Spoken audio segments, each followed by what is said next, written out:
Dave, she muttered. We need to talk. We have some things we need to work out. Of course, Gwen, I replied, looking at my wife with a smirk. What is it? Put that damn paper down for a minute and listen to me, she snapped, getting my attention. Though in truth, I was still assessing Arsenal's chances against Chelsea that weekend. Let's be honest, the paper had mentioned that Walcott might not be fully fit after his injury the previous week. Yes, dear, I agreed, folding the paper in my lap, though I continued to hold it tightly, hoping she wouldn't notice. Last month, she said simply and froze, staring at me. And what was it? I answered completely innocently. It was hot. At the end of that week, she continued. At the end of what week? I asked, even though I could already feel the anxiety overwhelming me. You know exactly what the end of the week is, she spat out. The end of the week when you and 3 of your goddamn friends went on that goddamn stupid so-called goddamn made-up baby fishing trip. Oh, it's the end of the week, I replied, unable to help myself, and the paper fell out of my hands. There was a chance I might be in trouble. And what is it? I know. You know what? I gritted my teeth. I know what you did, she stated, looking at me intently.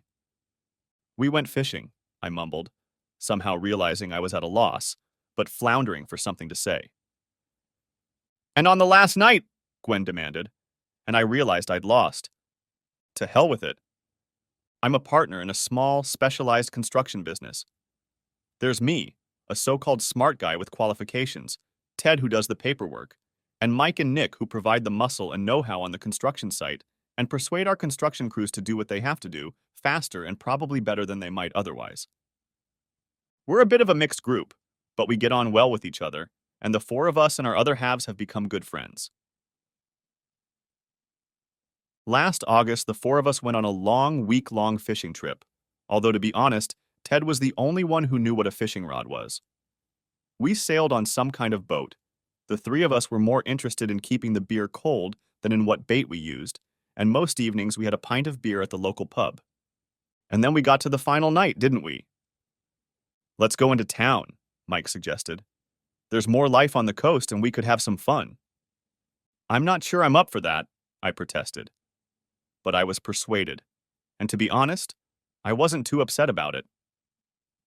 So there we were, all dressed in our casual outfits and trying to act the way we acted when we were in our early 20s. The beer was good and plentiful, the music was loud and generally awful, and the scenery was pretty interesting. Bloody hell, Nick growled as a rather slender girl walked past us. What about this one? How about that one? I interrupted them, pointing at another girl. Shit, Ted exploded. Double damn, Mike added. Nick and I just looked at each other and agreed with them. Perhaps nothing further would have happened. The 3 of us are happily married, and Mike, though single, has a special girl at home. But we hadn't envisioned a bachelorette party. Girls' night out? Well, sort of. Yes, the resort catered to all comers, and that particular night there was a group of 4 30-something girls there, celebrating the divorce of one of them. We weren't even sure which one was which, since they all seemed to be wearing wedding rings, when they rolled up to our table and asked, nay, demanded that they join us. Sure, Mike agreed, gathering a few chairs from a neighboring table, and none of us thought to argue. What are you 4 doing here? The blonde asked. Fishing, Mike laughed, offering no further explanation. Well, there you have me hooked, handsome, the blonde replied.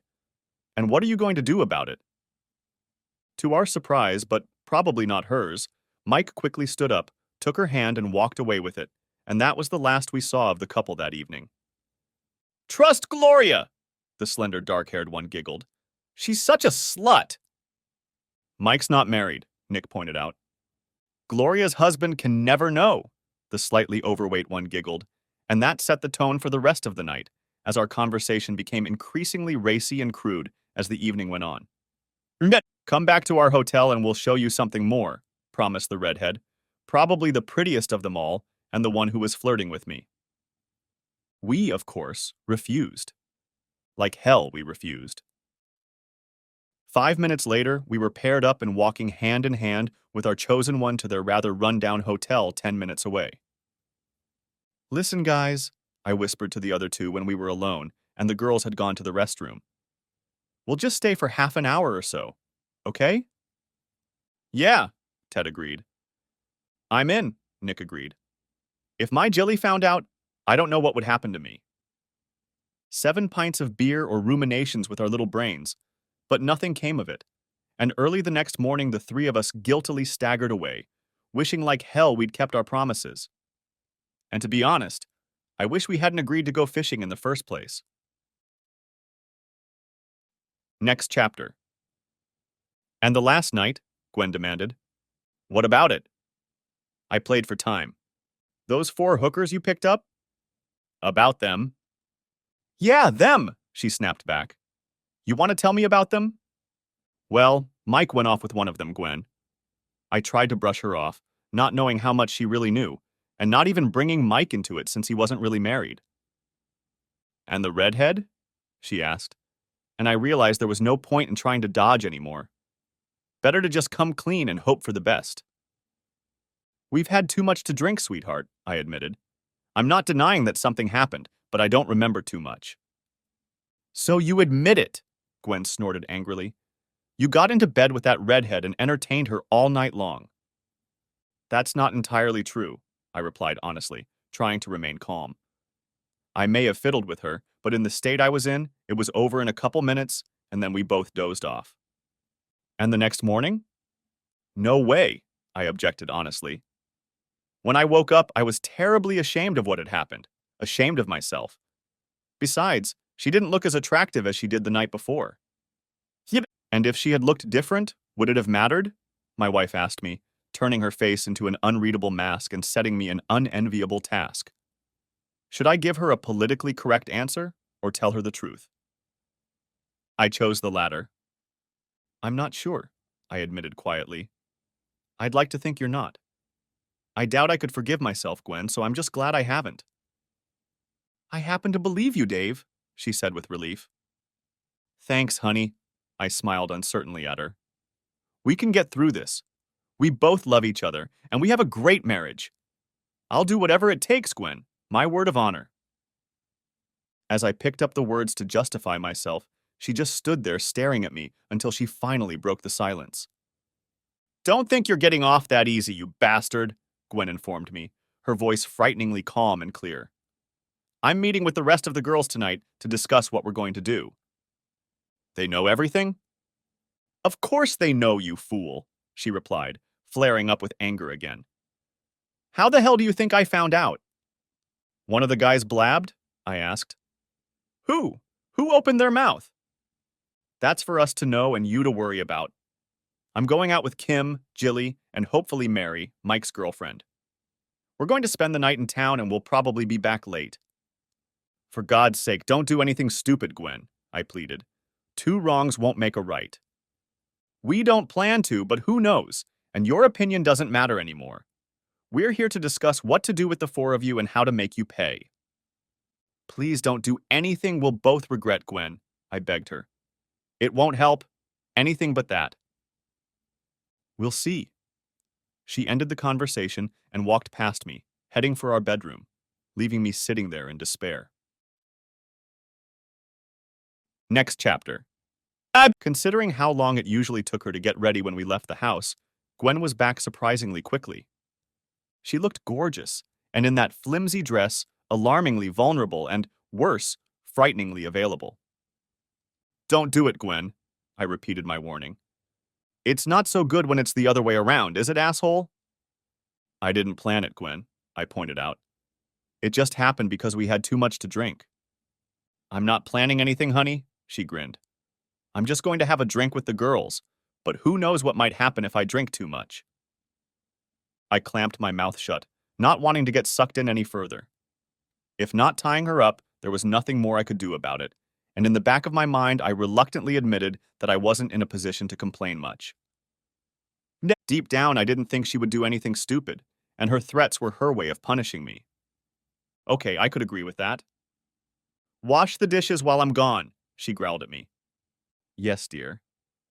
Clean up the mess you made in the living room. Yes, dear. The washing machine needs to be emptied. Yes, dear. There's a pile of ironing in the kitchen. You're mocking me, I rebelled. You might prefer that to some of my other ideas, Gwen almost shouted at me, her temper really boiling over by then. I'll think about it, I retreated grudgingly. If it came down to a choice between bloody ironing or my wife's infidelity, there wasn't much of a choice, was there? When Gwen, without another word, left without another word, I was left very dissatisfied. Next chapter. Dring, dring, dring, dring. Hey, Dave, it's Ted. I was greeted when I picked up the phone, 10 minutes later. Has Gwen left yet? Just left, I informed him. What about Kim? Hardly what you'd call storming out, buddy. I thought she was going to use a bread knife on me. What about Nick and Jilly? I asked. Same thing, buddy. He's in the doghouse, just like the two of us. They've all gone into town for the night, and God only knows what they'll do there. What about Mary? Demanded I. How is she doing with Mike? I have no idea, Ted replied. I suspect he's the one who blabbed, but it doesn't matter now. If it was him, he's going to suffer. And we don't? Asked I. Not yet, replied Ted, but it looks like we will soon. We didn't talk much more, and when he left, I called Nick, and his teenage daughter said that Mom and Dad had a big fight. Then Mommy went somewhere and Daddy went to the pub. Mike didn't even answer the phone. It was a pretty miserable few hours, which I spent not because I hated doing dishes, etc., but trying to make sense of something I was disgusted to even think about. Would Gwen do something stupid tonight? I thought not, at least not willingly, but she was out with Jilly, and Jilly, though gorgeous, had a mind of her own. There was a strong feminist streak in her, and she often clashed with Ted and me, though it was more like we were teasing and she was overreacting. That's what bothered me. The overreacting. I just prayed that the three of them wouldn't do something that they would regret later, and that they would take their time with the discussion and somehow manage to get over what we, their stupid drunken husbands, had done. So it was with some relief that I heard a car pull up to the house just after 11:30, and a few minutes later the door opened, and Gwen walked in. I was pleased to note that there was nothing abnormal about her, and she looked as neat and tidy, and more importantly, as gorgeous as when she had left. Not a hair on her pretty head stood still. For a few moments she stood with a worried look before she spoke. Did you do the dishes? Yes, and ironed, I replied, and sure enough I noticed a hint of a smile on her face. Are we going to bed? She surprised me. How was your evening? I asked uncertainly. It went well, she smiled to herself. Don't worry, there won't be any surprises for you when we go to bed. So what did you two talk about? We'll discuss it tomorrow, she insisted. Let's go to bed. Good. When you're in the position I was in, and your wife offers to go to bed 3 times for the same amount of offers, why argue? Especially if the wife is a slender blonde like me and has taken off her top before she's even in the bedroom. Suffice it to say that the night ended, as mysterious as it may seem, much better than I had a right to expect. The problem, of course, was it the calm before the storm? The next morning was as utterly unreal as the unexpected entertainment of the day before. Breakfast was ready. We talked like any other morning before we both left for work, and twice I brought the conversation to our problem, after which she stared at me silently, gagging. Unsurprisingly, I didn't insist. Will you be home at the usual time, Dave? Asked Gwen, getting ready to leave to catch the train. I think so, I replied, still puzzled by her attitude. Don't be late, she told me with a smile. I'll make something special. That won't be necessary, honey, I told her, still confused. Oh yes, honey, she grinned as she walked out of the house. We haven't talked about last night yet. Oh shit. When I got to the office, the other 3 were already there and were having a lively conversation. Mike had thoroughly denied letting the cat out of the bag like the rest of us, and it wasn't until much later that we learned that Mike's girlfriend had decided to have him stalked. Apparently, Mike had been a naughty boy even before that night, so the three of us weren't too pleased that his pampering had backfired on us. But you all did it that night, he remarked, and we couldn't deny it. The day had gone to waste for all of us, and none of the others could shed any light on what our women had been up to the previous night, what they had discussed or planned. Mike wasn't even sure if Mary had been there, since she hadn't returned his calls, which is probably not surprising in retrospect. I got home around the usual time, where I was greeted by a frighteningly friendly Gwen with a kiss on the cheek, and sat down to my favorite dinner she had made and a bottle of good claret. I suppose you want to know what we did last night, she startled me when she returned to the room with a second bottle of wine. I was curious, I replied nervously. What would you say if I told you we picked up 4 studs, went back to their hotel, and let them entertain us foolishly? I'd hope you weren't telling me the truth, I replied sullenly. And we weren't, Gwen continued. We've been harassed a few times, and we could have, but we didn't do anything, just talked. Talked? I asked, feeling more relaxed. Talking and making plans, she continued as if I hadn't said anything. We've all been discussing how we're going to pay it off. Lots of new pairs of shoes? I joked weakly. But she didn't laugh, and it didn't go away. It didn't go at all. Well, you may know that all 4 of us are going to even things up, honey. Listen, Gwen, I growled angrily. If you think I'm going to put up with you going around and hitting on guys at the bar for the next few weeks, you might want to think about something else. I did it once before when I was drunk, and I don't even remember if I actually did it, for crying out loud.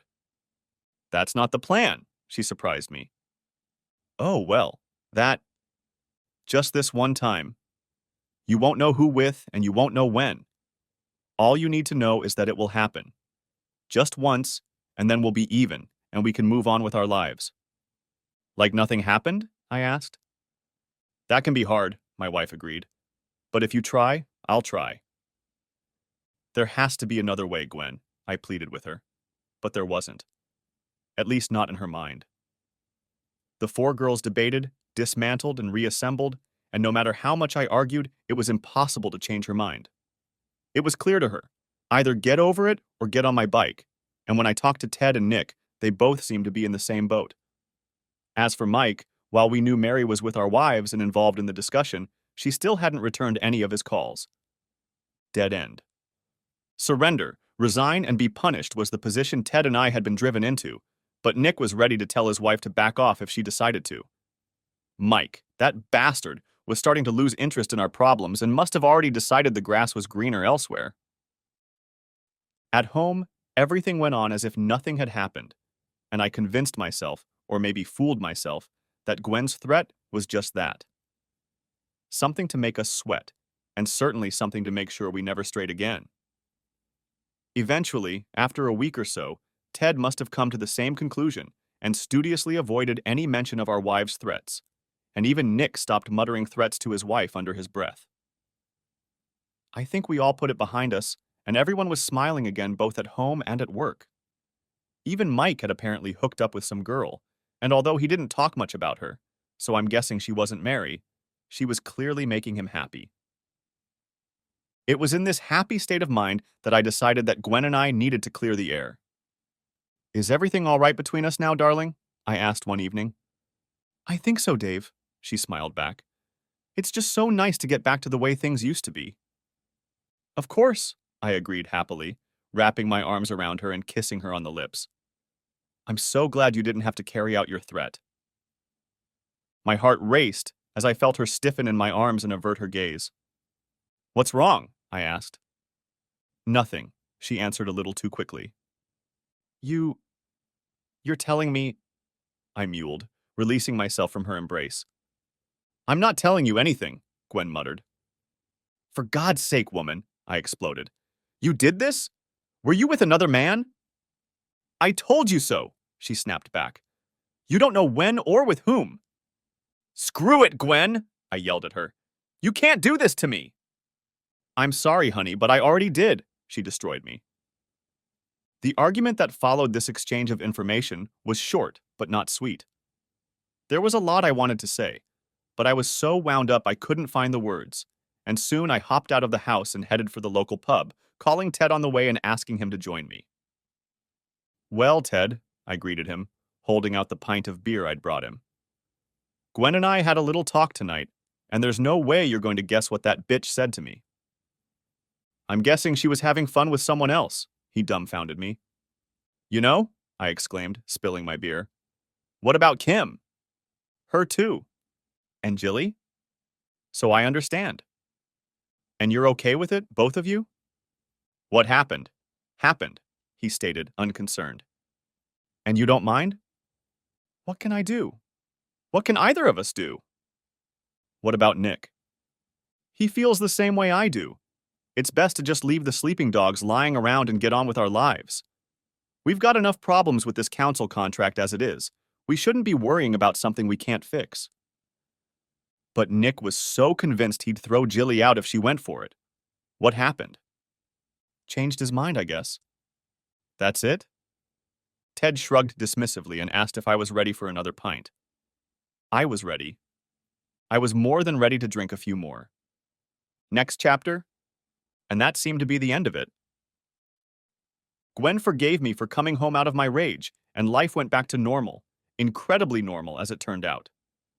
It was like nothing had ever happened, unless I tried to revisit the subject with Gwen, in which case I was rebuffed, and when I tried to talk to Ted, Nick, or Mike about it, they blew me off too. It was like everyone was trying to pretend that nothing had happened, and upon reflection, I decided that it might be best if I followed their lead. That's not to say I wasn't curious about who the hell my wife was sleeping with, and I'm not claiming I didn't have fits of jealousy whenever I saw her talking to a guy I didn't know. I realized that 3 women, or maybe all 4, were unlikely to do it with someone we knew. It would be too risky. On the other hand, I just couldn't imagine that Gwen, or Jilly for that matter, would have gone around soliciting strange men in a bar. Kim, maybe, Mary no problem as far as I was concerned, but not Jilly and certainly not my Gwen. They just wouldn't do it. The more I thought about it, the more likely the scenario became that Mary had introduced them to one of her young male friends. Or maybe even one. Perhaps one lucky bastard had managed to entertain all 4 of them. Like I said, I tried to forget about it, but it kept eating away at me like a festering wound inside me, and after a couple months I couldn't hold it in anymore. "What the hell is going on with you, Dave?" demanded Gwen one day. "You've been like a bear with a sore head all week." "You know exactly what's wrong with me," I replied, glaring at her. "Not that," she tried to brush off my concerns. "You got what you deserved and now we're even." Okay, maybe I deserved it, and maybe we're even. But not knowing who it was gnaws at me, Gwen. "I told you, honey," she explained to me for what seemed like the 100th time. "You'll never know when or who, and I'm not going to change my mind." "But you have no idea what it's like, Gwen," I pleaded, barely holding back tears. "Every time I see you talking to another man at a party or something, I wonder if it was him. Several times I've had to restrain myself from walking up to you and hitting the person you were talking to." "Oh my God, you've got it bad, don't you?" she answered me sympathetically. "I'm sorry, honey, but I just can't tell you. All I can say is that it was only once, and it will never happen again. If it helps you, I promise it wasn't anything special." "You didn't like it?" "I didn't say I didn't like it, Dave, and I wouldn't lie to you." "And that's supposed to make me feel better?" I hummed. "Maybe not right away, but you're telling me about how quickly things ended with that redhead helped me a little when I thought about it later. So maybe what I told you will help you." "So you're saying it didn't last long?" I tried to find relief. "I didn't say that, honey," she replied almost reluctantly. "I just said it was pretty routine. Nothing special, really. Not as good as when we do it on a good day." "On a good day?" "Yeah, sorry. Thanks, damn it." I couldn't let it go, even though I wanted to. I just knew that if I kept it in, I would eventually explode and it would ruin our marriage. I even tried to explain to Gwen how serious it was, but she still wouldn't calm down or even confirm that it wasn't someone we knew, however vaguely. The only information I managed to get out of her was that it wasn't the same guy entertaining all 3 of us, and that Mary eventually left, and wasn't involved. She and Mike had split up, so I guess there was no point in her doing it. I questioned Ted and Nick to the point where they were done arguing with me and told me to shut up and get on with my life and stop trying to ruin them. Their words made sense. Maybe. But the thing that was gnawing at me from the inside wasn't going away. I was calm most of the time, but then someone would say something on TV, or one of our clients would mention something happening on the road or something, and it would all come back. I was thinking about divorce. I thought about finding another woman to entertain so I could have my own secret. I thought about all sorts of things, but all to no avail. Eventually, in my obsession, I began to put two and two together, realizing that Gwen had never lied to me. From what she said, I realized that he or they were men we had at least once dated. And also that Mary, Mike's girlfriend, was not involved.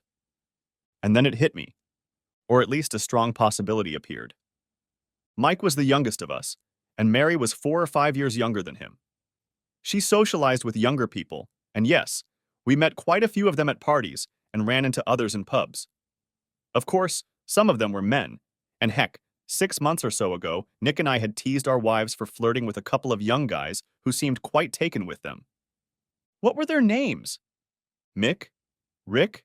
Nick? Dick? Something like that, but I couldn't remember. But I was sure I had something, even though I didn't know where to put it. But then I did.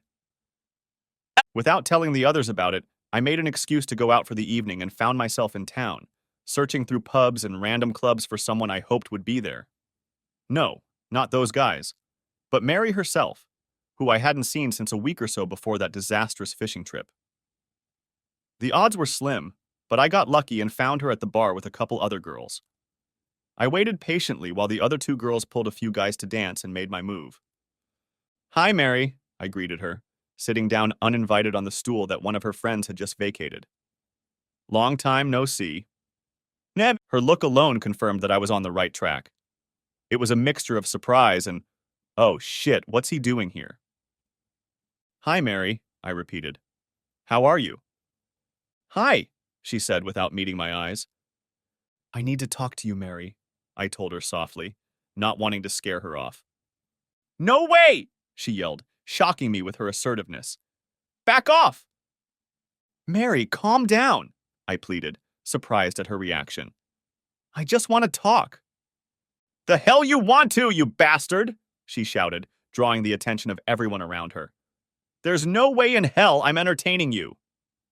What? What else could I say? Back off and leave me alone. What would you do? What would you do when 3 of her extremely large friends, somewhat younger and much bulkier than me, arrived to support her opinion? I left. I left of my own free will and very quickly. In fact, I left with my tail between my legs. And what became of me? Guess for yourself, because at that point I had no idea. My wife refused to talk to me. My partners, my friends avoided my questions, to the point of telling me to back off. And now some girl I hardly knew was practically sicking the heavyweights on me. What was I supposed to do? Decide I'd had enough? Truthfully, I was pissed off to the point where I didn't care at all about the outcome. I was going to get to the bottom of this no matter what it cost me. "Gwen!" I practically shouted at her when I got back into the house. "What's going on? If you don't tell me I'm out of here, I swear I'll pack my things and you'll never see me again." I stared at her. The anger was genuine, fists clenched, teeth gritted. I meant what I said. I was ready to pounce on her, and one way or another, I was going to get to the bottom of this. And then everything went black. I mean, really black, like I completely blacked out. "Is he okay?" "Damn it, Mike, you shouldn't have hit him that hard." "Back off, Kim. It's your fault as much as everyone else's." "Back off yourselves. If you 3 guys had confessed to him, we wouldn't be here." "Calm down, all of you. He hasn't a clue about anything. We can still get away with it." "That's easy for you to say. You're not married to him. You don't have to look him in the eye every damn morning and pretend everything's okay." "We agreed, Gwen. All 6 of us agreed." "So where the hell is Mary? Why didn't she play her part?" Don't blame her. Mike screwed up their relationship. He should have kept his pants in order. Don't try to put the blame on me, hypocrite. If you had stopped when you should have, he wouldn't have found out anything. Shut up, all we have to do is... At this point, I must have slipped back into oblivion, which, given what I had just heard, though I didn't realize it at the time, was probably the best place for me to be. Hello, Mr. Rogers.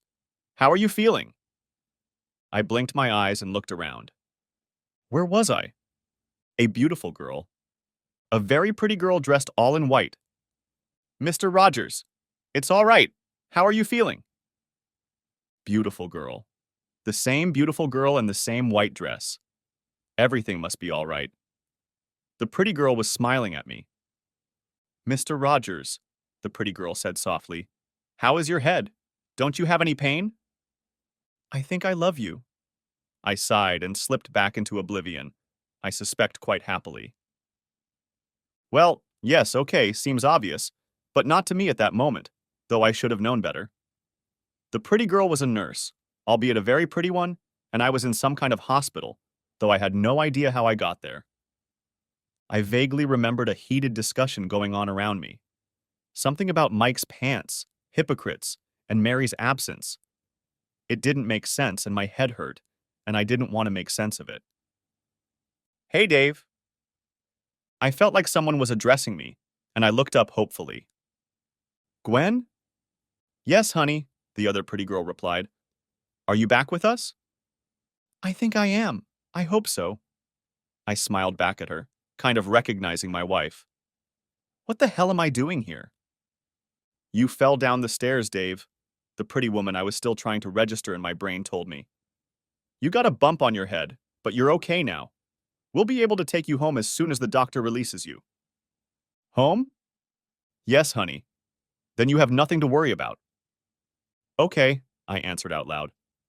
Goddamn liar, I muttered quietly under my breath so the bitch wouldn't hear when the conversation that had been going on around me a while ago popped back into my head. The pants. Hypocrite. Hit him so hard. Mary. No clue?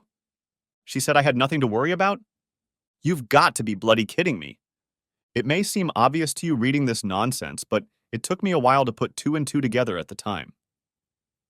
4 girls, yes, all 4 of them, came up with a revenge plan where each of them had to get into bed with another man to make things right, and they needed 4 willing men to do it. Okay, you could have one, but that didn't fit into their plan, did it? So where would they find 4 willing men on short notice that they could trust to keep their mouths shut? And maybe realize when they were in for a good story. I knew my wife had always had a thing for Mike, though their flirting had always been pretty innocent, and I'd seen Kim hit on Nick when she had a few glasses of wine in her, but I was sure it had never spilled over into something more. Ted and Jilly? I have no idea, but anything is possible. So what was I supposed to do? Mary? It all seemed so absurd I could hardly believe it, but at the same time all these details fit together so well. In any case, I had no idea what to do about it. I wasn't sure I wanted my marriage to fall apart, but at that moment, I was probably more worried that this conflict would cause our thriving business to collapse just when everything was looking so good. What to do? I decided that I couldn't blame my wife with the strands of evidence I had gathered, and I simply no longer trusted my 3 partners and so-called friends. There was only one safe route left, and I headed for the lion's den again. Mary, it's me, Dave, I said into the phone when she picked up. Please don't hang up. There was silence on the other end, but at least no disconnecting sounds. Are you there, Mary? I pleaded. You're the only one I can talk to. I'm not doing that, Dave, she muttered back. I told them it was a stupid idea and I shouldn't have agreed to it. If we hadn't all had a little drink, I never would have agreed to it. Agreed to what, Mary? I asked quietly. You know perfectly well what I'm talking about, she sobbed. I can't. I won't. I don't know what you're talking about, Mary, I replied softly. I have my suspicions, but nothing more than that. You really don't know? Scout's honor, I tried to defuse the situation. I'm going crazy trying to figure it out. And then I get hit over the head and end up in the hospital. You have to help me, Mary. Hospital? It's a long story, Mary. Can we meet, please? So you don't want to entertain me, Dave? She asked nervously, leaving me puzzled. How to answer such a question asked by a gorgeous, slender blonde? I couldn't honestly answer no to that question, Mary, I answered honestly. But that's not the point. All I need to do is talk to you. Okay, she murmured uncertainly. I'm free at lunchtime. Do you know the Anchor Pub on Broad Street? I'll find it, I assured her, and an hour later I walked into the busy bar, looking for her. Next chapter. This way, Dave, she greeted me when I spotted her and waved her hand, sighing about what a fool Mike had been to let such a stunning girl slip away from him.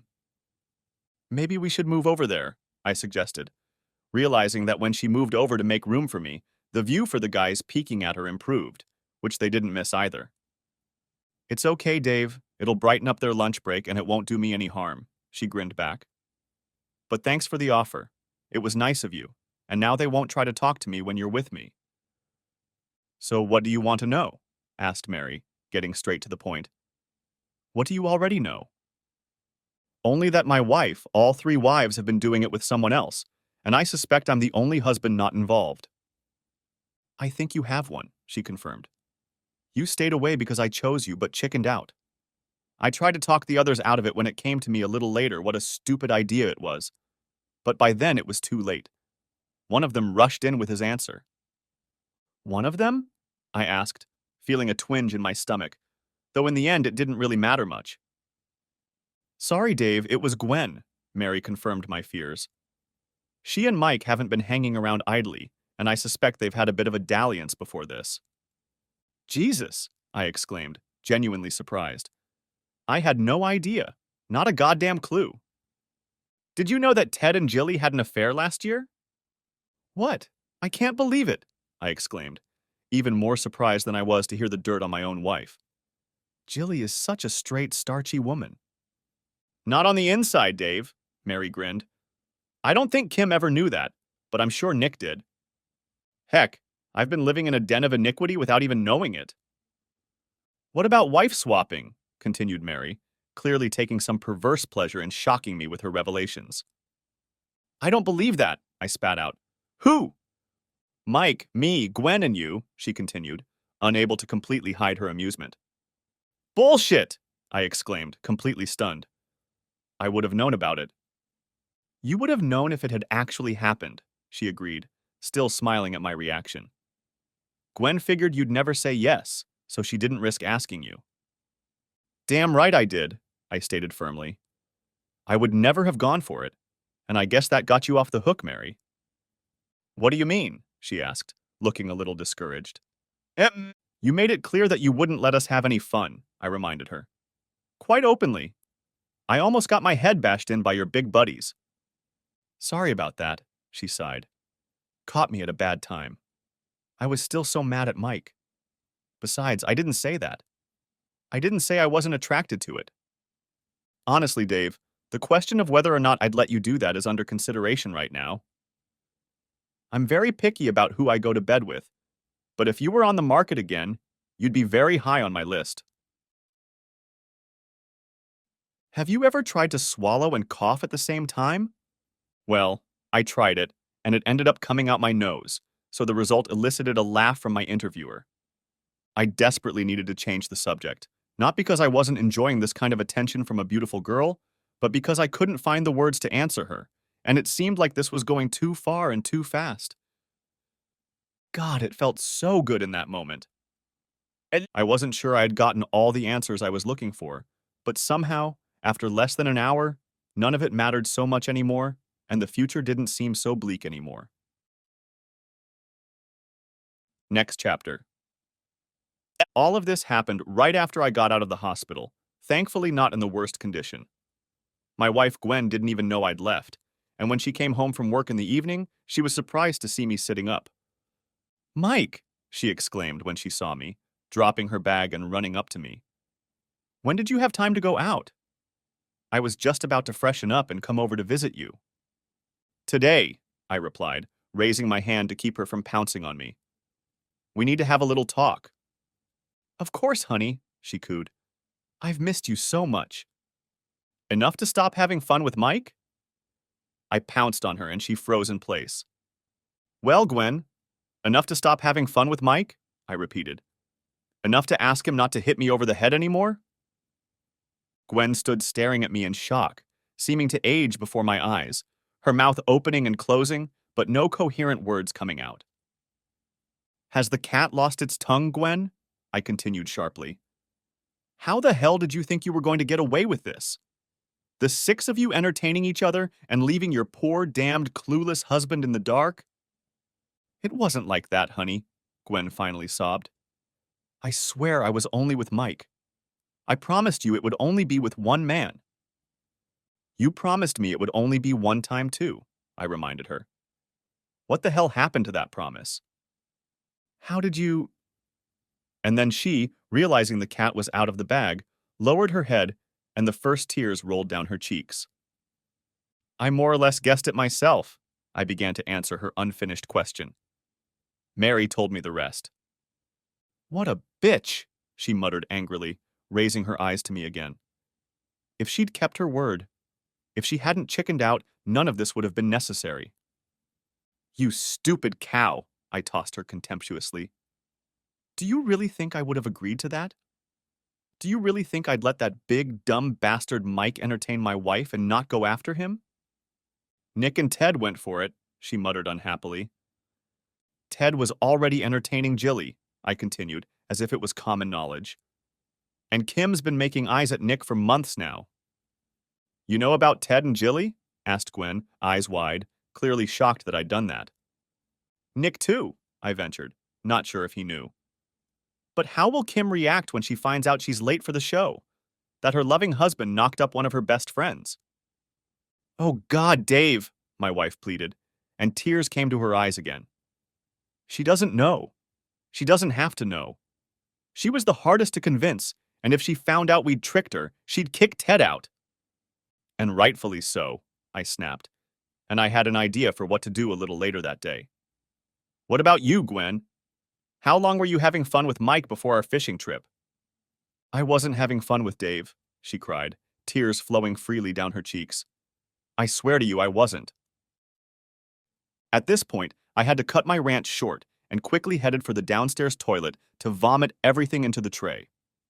My last question caused nothing but another burst of tears, confirming my accusations that she was doing things for him that she claimed she didn't like doing for me, her husband. Yuck. By the time I managed to contain my sobs and my guts threatened to burst out and disappear into the pot. With a heavy heart, I went back to the living room, not knowing what to do, but realizing that sooner or later I would announce the end of our marriage. When I got there, she was gone. I assumed that Gwen had gone up to our bedroom to cry her eyes out, seeing her comfortable life dissolving before my eyes, but I just didn't have the enthusiasm to climb the stairs to check it out. Honestly, at that point, I didn't care at all where she was or what she was doing, and I figured if I ruined my life, I'd ruin a couple others.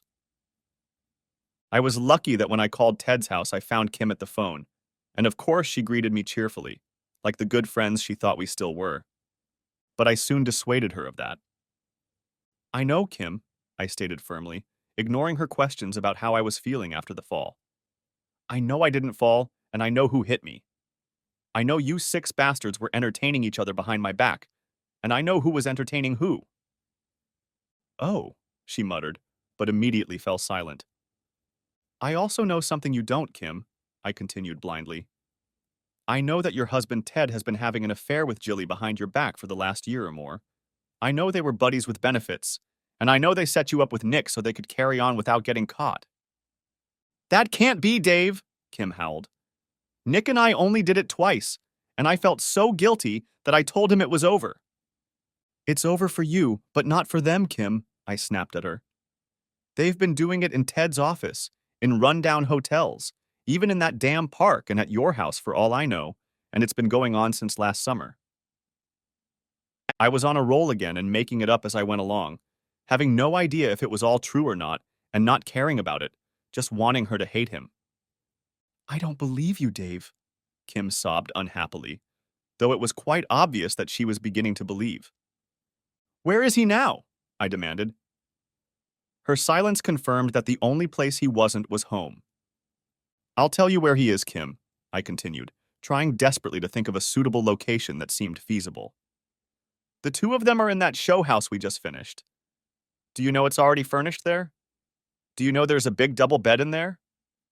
I know, she growled back, though how she knew that I had no idea because I didn't really know it myself. That bastard, and her too. Damn them to hell. It's not the first time he's gone astray, but as far as I'm concerned, it's the last. This was news to me, and I suppressed in myself another invention I'd already managed to come up with. I'm going to divorce that bastard, Kim continued to rant. I'm going to take everything he has from him. I'll kick him out of the house. He'll never see his family again. I will have my revenge. That's it. I'll get my revenge. Good for you, I encouraged her.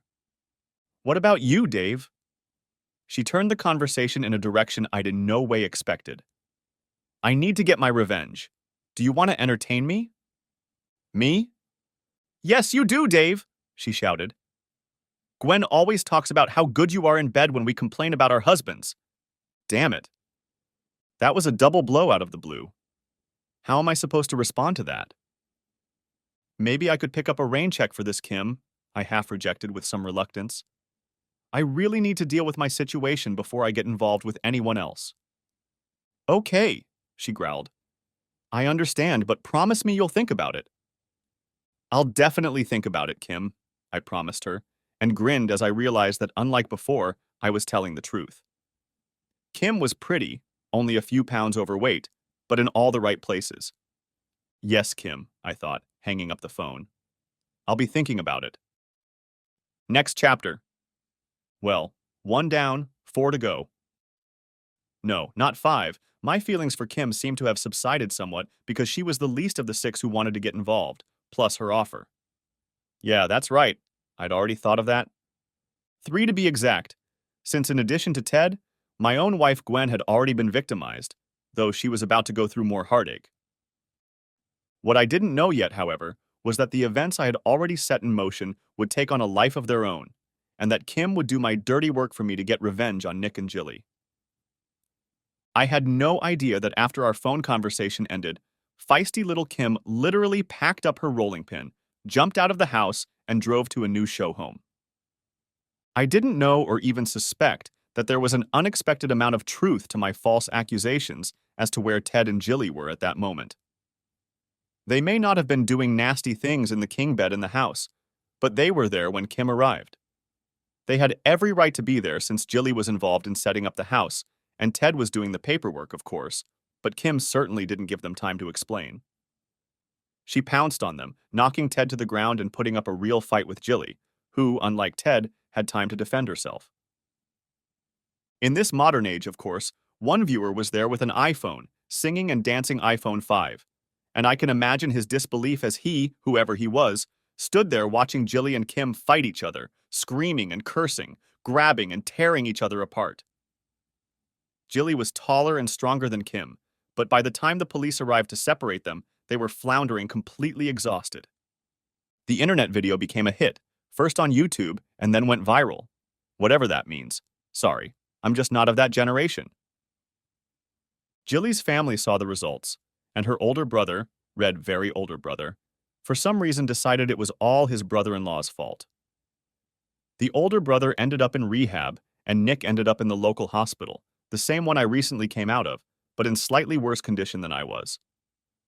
I decided that justice had been served, unless of course you count Mike, who is having his own day. Meanwhile, I went back to my house to confront Gwen, to whom I had given 24 hours to get out of the house. We can get this Dave thing over with, she pleaded. Less than half that time passed, and she returned none other than Mike himself to help her convince me to change my mind. I don't know what exactly Mike hit me with on that momentous day, but I found that the heptagon did just as well. Like my older brother, I too spent 2 nights at Her Majesty's, while Mike was in the ward located in the hallway next to Nick. I know this because I was told, not because I visited them, I assure you. And when I returned to our house, Gwen had already flown from the nest, never to bother me again. And for me, that almost meant the end of that chapter of my life.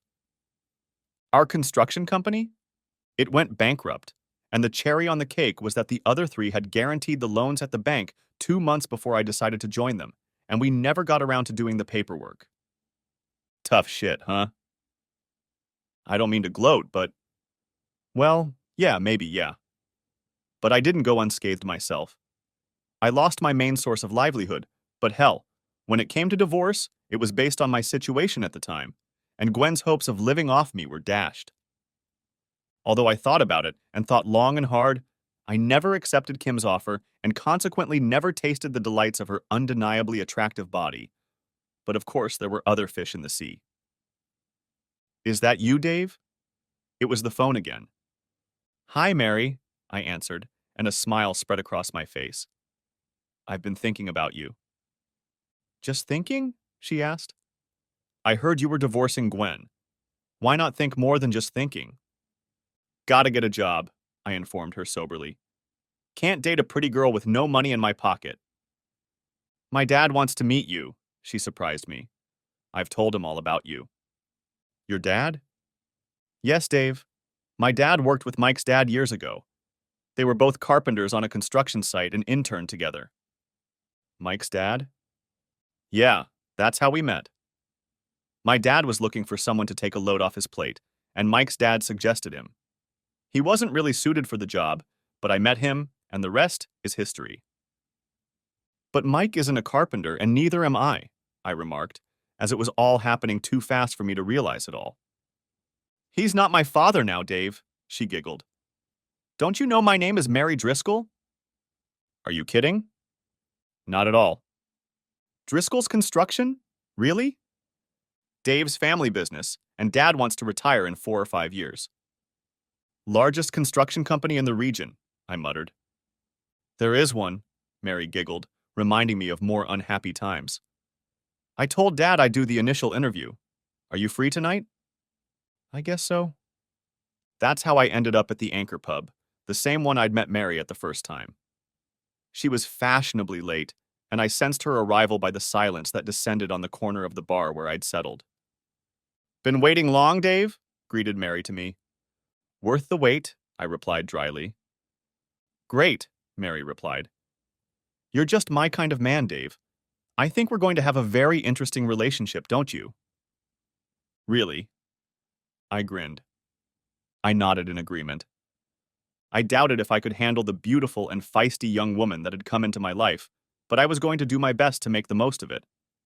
Either way, I knew I was in for the time of my life, and I couldn't wait to get started. The end. Thanks for watching. I hope you enjoyed it, so subscribe to my channel and watch the next video.